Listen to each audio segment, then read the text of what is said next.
Yan lang.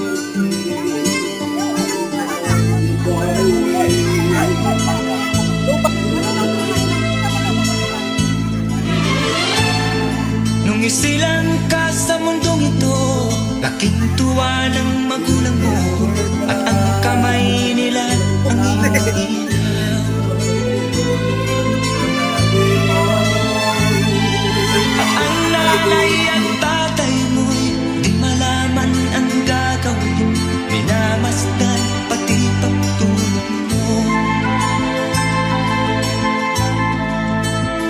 At sa gabi napupuyat ang iyong nanay sa pagtimpla ng gatas mo. At sa umaga na may kalong ka ng iyong amang tuwang-tuwa sa'yo.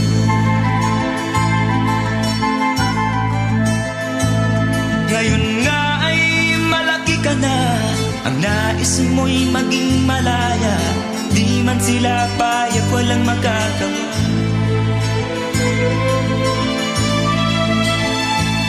Ikaw nga ay biglang nagbago, naging matigas ang iyong ulo, at ang payo nila'y sinuway mo.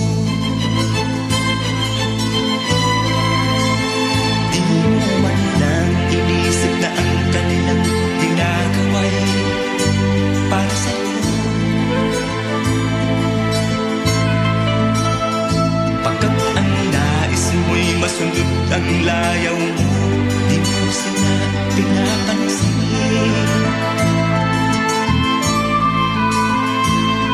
Nagdaan pang mga araw, at ang landas mo'y naligaw. Ikaw ay nalulong sa masamang bisyo.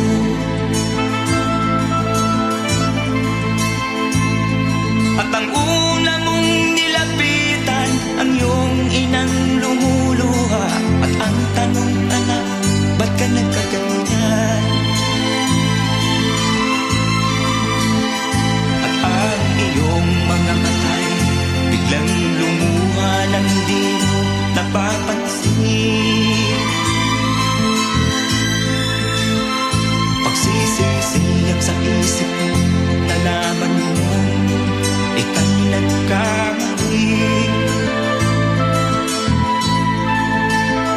Pagsisisiyag sa isip mo, nalaman mo ika'y nagkamali.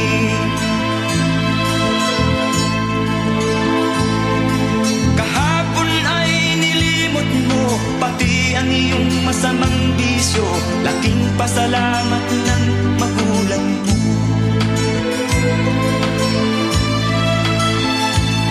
Ikaw nga ay tuluyang nagbago, natagpuan ang sarili, galaw ng isip mo matuwid na. Patuloy ang takbo ng araw, at ikaw ay natutong umibig. Hindi naglaon at ipinasya mo, lumagay ka na sa tahimik. Pagkabinata mo'y natapos na, malapit ka nang maging ama, kaya lalong nagsikap ng gusto.